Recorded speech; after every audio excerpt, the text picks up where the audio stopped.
What's up guys? So papunta tayo sa trabaho ngayon, no? At yung nga palang ingay na narinig nyo sa likod ko is yung sapa. Malakas yung tubig ngayon. Ayan. So nandito pa ako sa amin, nag-lunch lang ako.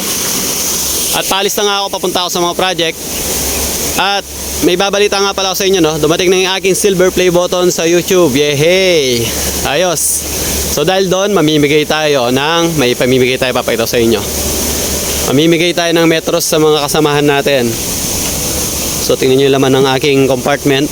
Puro materyales. So ito yung tinutukoy ko, no?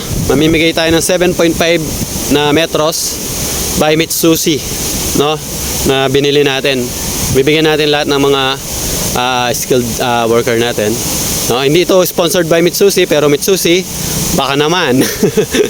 Alright, so let's go. Yan, so guys, nandito na tayo, no? So first stop is Fiesta Community Dau. Alright, so tawagin natin sila. Billy, lika. Asan na yung metros ko?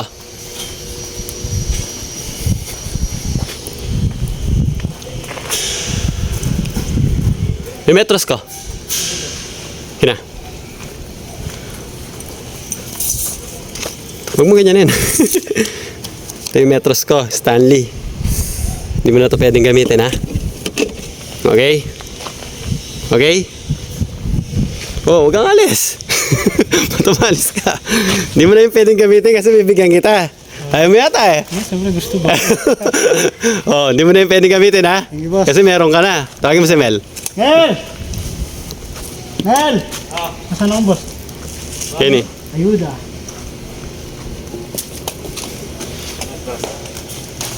Dahil mabait ka, meron ka metros. Ano sasabi mo? Salamat. Salamat, Shopee. Tawagin mo si Bupoy. Hoy, meron ka rin daw. Gloves. Ano mo, Barlebel? Hoy, meron ka daw gloves. Tawag ka ni boss. Ayun o. Misan mo?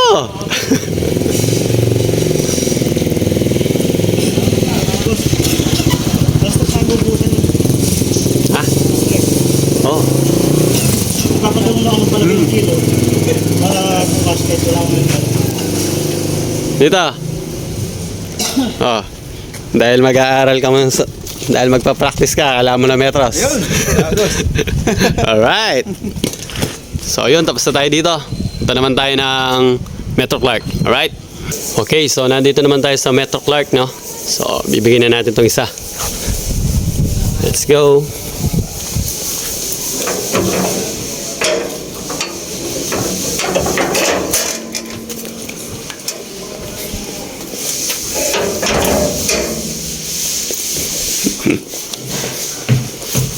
Tingnan na rin natin yung ginagawa natin dito.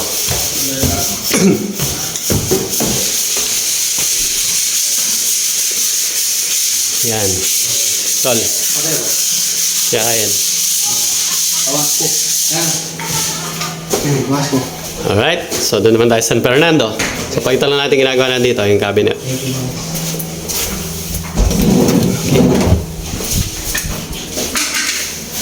Tapos, ayun pa.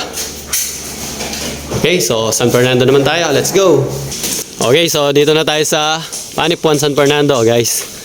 Yan sa ganito, yo. Ano net? Hey! May bibigay ako sa'yo, eh.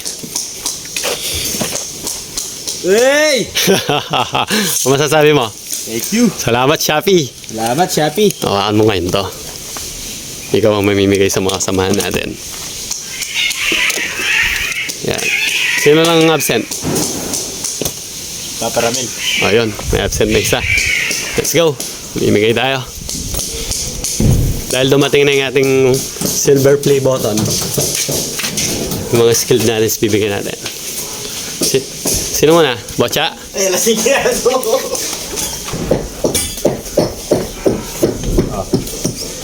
Wala, swelling and walo. Alright. Isa yung bukas na, wala pa yung order. Racing. Okay, 1-0. Wala tayo pang kanyan din. Kill ka wali. Wali.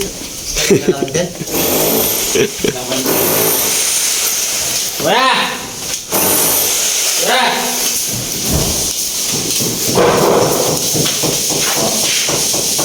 Salamat, Chappy. Salamat, Chappy. Alright. 2-0.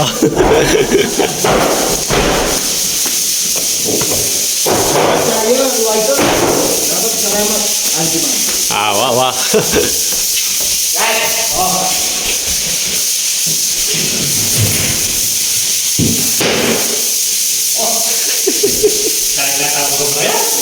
Wow, masipag na rin.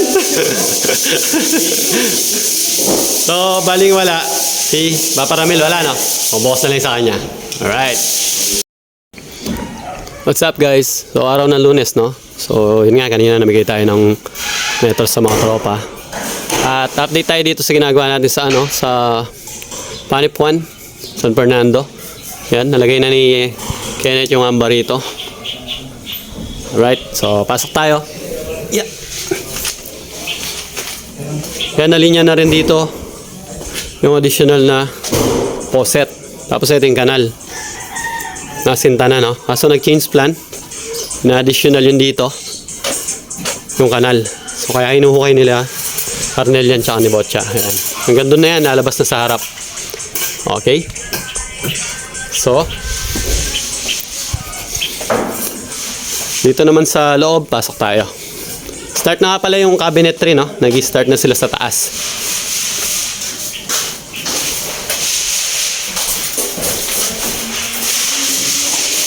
Dito naman hinahabol yung level kasi wala sa level yung biga. Yan. So, dito tayo sa taas para makita natin yung ginagawang cabinet dito.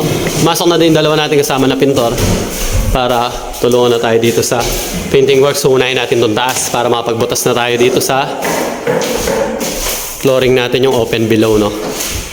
So, binabanatan na nila yung masilyahan dyan. So, pinapabara namin ni Kenneth yan dito para talagang straight na straight. So, ginamitan niya ng metal paring, in-screw. Pakita ko sa inyo yan. So, pag pinahiran yan dito, tulad ng ginagawa nila, yan, ng masilya. Pagkatanggal nito, straight na straight yan pagkalinihan, no? So, dito naman, nag-start na sila Kenneth tsaka sila Papang Willie ng dito. Cabinet, ayan na yung itsura niya. Open shelves lang yan, pero may takip yan dito sa alikod, no? Alright, napakalaki nito sa ganito sa taas. Ayan. Okay. So, yun yung update natin ngayon Monday. So, update na lang tayo ulit bukas mga kabahay. Alright. Alright, so araw ng Miyerkules ngayon mga kabahay, no? At pinapahakot na natin tambak dito sa sa labas. So, ayun yung track para hindi kasi kami makadaan dito, no? Para lumuwag-luwag tsaka luminis. So, dito tayo sa likod. Ito na flooring na yun dito sa may laundry. Flooring na rin ito, no? Yan, tuyo na. Pwede na mapakan yung kanal natin. So, pinatuloy na dito yan, no? Tulad na sabi natin, hanggang likod. Diretso na to. Hanggang doon, palabas. Yan, ang inasyantahan niya, no? Ni Kong Ramil. Okay, akit naman tayo. O, pasok naman muna tayo sa loob. Ito naman, pasingawan to. Yan, request ni Papa yan, nilagay namin. Okay. Tama na, boss. Ito naman, hinabol yung kantuhan, no?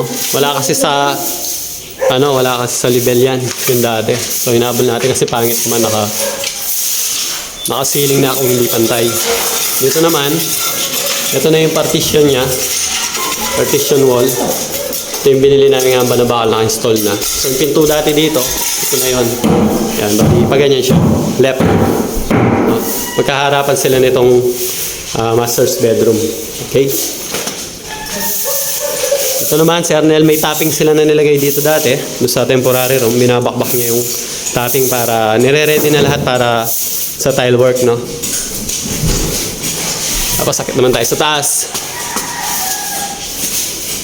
Yun. So, dito, start na yung painting works. Nakikita nyo, malinis na, no? Maputi na, no? Ayan, at ang bumabanat yan, yung dalawa natin bagong tropa ng Team Kabahay, no?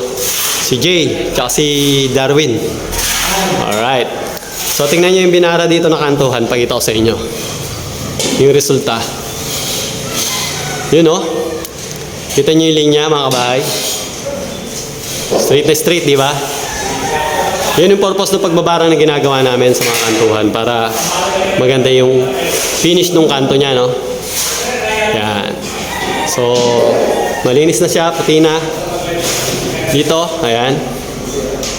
Papunta na sila rito. So, primer lang muna. Then, yung top coat niya is Virtuoso, no? Ito naman yung cabinet na open shelves.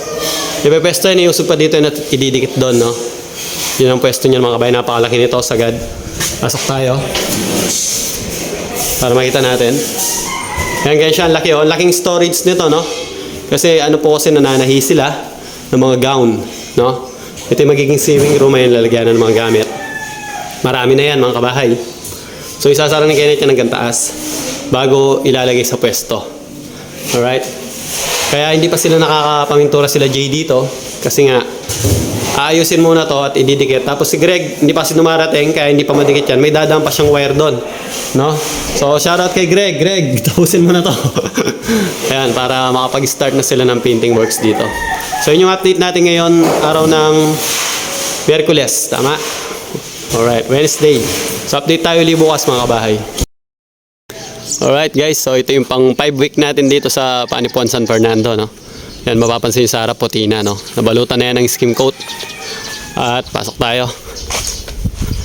Araw ng linggo nga pala, no? Kahapon, nabisi kasi nagpasahod. Kaya hindi ako nakapag-vlog kahapon. Pero ngayon, araw ng linggo, papunta kasi kami ni Kenneth ng Florida Blanca. So ngayon tayo, ngayon tayo mag-vlog, no? Babiyahe kami after nito. So kahit linggo, total nandito lang naman sila Baloloy at saka si, Pogi. So nagtatrabaho pa rin sila sa araw eh. Kesa naman nakahiga ka lang, no? So binabalton na rin nila ng sim coat ito, itong part na to. No? So dito naman tayo. Start na yung carpentry works. Mga kabahay, no? Ito yung buffet table para dito yan. Tapos ito yung hanging, yan dun, hanging shelves or cabinet. Ito yung buffet table, drawer to. Mga pinto naman ito. Yan. Yan. Alright. So sa taas naman tapos na rin yung doon, yung cabinet sa may sewing room. Ito okay na rin to. Sasarahan na lang. Ayan, may amba na tayo dyan. At gypsum board na lang yung kulang doon. Linakit tayo dito. Dito makikita yung ceiling natin talagang puting-puti na. Ayan, pinupulido lang yung mga iba pong part, no? Para talagang maganda. So yan na siya, oh. Bago natin i-final coat kasi Virtuoso yung gagamitin natin dito na paint. Bibilin sa Wilcon. Ito naman, na-framean na ni Kenneth. No? Kasi ang gagawin natin dyan, itutuloy natin tong wall na to hanggang dito. So hindi na kami gumamit ng semento, hindi naman pwede. Hindi na kami gumamit ng gypsum board para mas matibay. Plyboard ang aming ginamit. So sasarahan yan back to back ni Kenneth. Lalagyan pa ng frame dito yan sa gitna. 2 or 3 pa na patayo para matibay. Nakantohan na rin ito. Mapapansin nyo dati, no? Nilakyan namin para tumibay at matakpan yung mga electricals natin. Ayun. Okay? So, dahil dyan, pagka natapos na namin to, nalagay na rin yung mga pin lights. So, pwede na kami magbutas. Pagka nabutas namin yan, ilalagay namin dito yung guardrail, no? Yung guardrail, yung barandillas dito, no? Gabay, para hindi ka naman mahulog dyan. So after nung bubutasan na namin to. Pag nabutasan na yun nga, ilalagay yung guardrail. No? Ito yung resulta ng mga ginagawa natin na pagbabara. Ayan, no? Sulit na sulit. Tuwid na tuwid naman. Mapapansin nyo. Ayan. No, nakabara yan. Yan yung pinapakita ko nung nagla-live tayo. Binabara namin yan ng metal paring. Bago papahiran ng masilya para straight na straight. So yan ang resulta, no? Masaya naman tayo dyan sa resulta na yan. Ito naman yung malaking cabinet dito. Tapos na rin ito. So bali ganyan siya kalaki. Parang storage dito sa sewing room, no? So bukas Lunes, pagpapatuloy pa rin yung carpentry work, no? O yung cabinetry. And then pagpapatuloy pa rin yung pagpupulido pa rito. Meron pa mga part na hinahabol sa masilya, no? Pag may nakita tayong hindi masyadong perpulido, pinapapulido natin, nalilipat na sila dito sa kabila. So yun ang pang 5th week natin. O nga pala yung kanal sa likod, di ko napakita, no? Mga kabahay, konti na lang yung tapos na yung kanal sa likod. banda doon nila sa harap. Pero sa bukas ko na ipapakita yun sa Monday, no? So yun muna guys para sa linggong ito, no? Sana subaybayan nyo pa yung mga susunod na update natin dito sa ating pang-anim na week. Ito yung pang-5 nating week dito sa Panipon, San Fernando. So guys, salamat sa panonood at hanggang dito na lang yung ating vlog.